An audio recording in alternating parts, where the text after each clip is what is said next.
Hi everybody, this is Todd, and this is my video reflection for assignment 7. Um, as you can see, I'm highlighting the Google site that I put together for assignment 6, my chemistry research presentation proposal. This Google site, this presentation was actually based on assignment 1.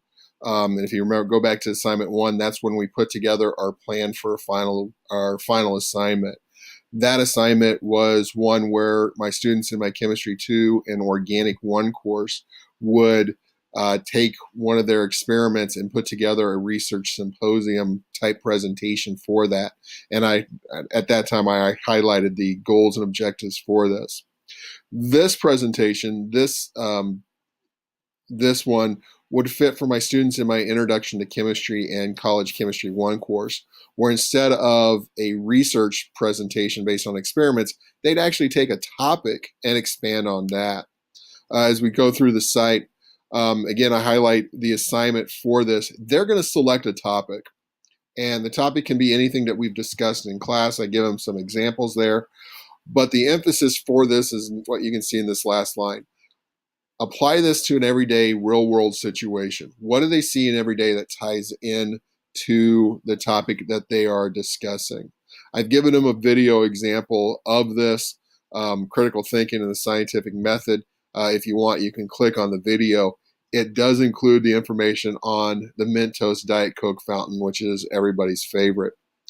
I gave them a description, an example of a description and outline that's actually for the Chemistry 2 and Organic Chemistry courses, and I can click on that, and you can see the reasons for this and the goals and objectives as the students are putting it together. And this gives them an idea of kind of set up what they want to do.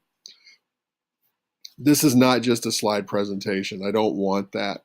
I want them to show off their multimedia, their digital experience for this. So not only including slides and images, but put together a video that they can display in course for the students. And they can also back it up with their presentation. And I give them highlights of some tools for that. I've also included 2 other things for this. Their assessment, how they're going to be graded on their presentation. And again, you can click on that, takes them to a Google Doc.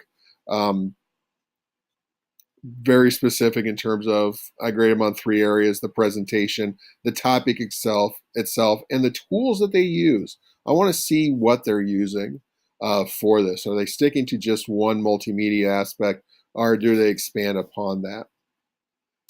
And then I also include feedback. I want the students to, very simple questions. What did the presentation do well? And you can see that. Give examples of the tools. What did they see from the tools that were being used that enhanced the presentation? Where did they fall short? Again, we've got a number of students being digital natives. They may not be able to use everything, so maybe they're making some errors with that. And then an overall grade for the presentation. And then they can complete this and then send it to me, and they can earn some extra credit. Again, you can see the ISTE standards that this meets, 3 of them from the student standards and 1 from the educator. And then also from our TPAC list, TCK1 and CK1. And finally, my big idea takeaway from this: presentation experience. Students need this. I know they've been doing them in high school, but now as they move to college, let's start improving on this. In the sciences, they're going to be giving a number of presentations.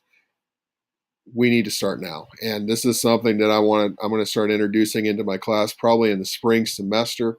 I want to see what they can do for this. So with that, thank you for taking the time and watching the video. I've enjoyed this class. I've enjoyed working with all of you, and I hope to see you again soon. Take care.